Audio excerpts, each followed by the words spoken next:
Hello friends, তো বছরের শেষ দিনে একটু ভালো কিছু বানালাম। আমি বানাচ্ছি হচ্ছে বাসন্তী পোলাও।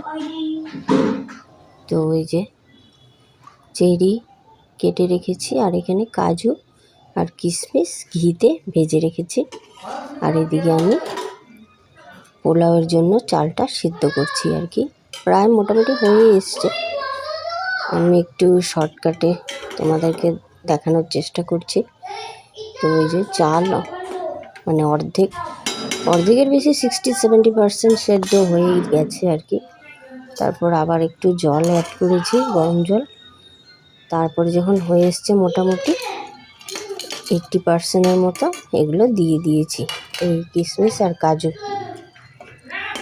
এরপরে আবার একটু ঢাকা দিয়ে সেদ্ধ করেছি,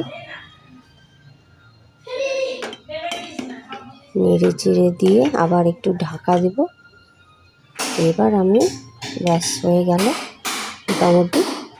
এই পর্যায়ে আমি দিয়ে দিচ্ছি এই চেরিগুলো, একটু গার্নিশের জন্য আর কি।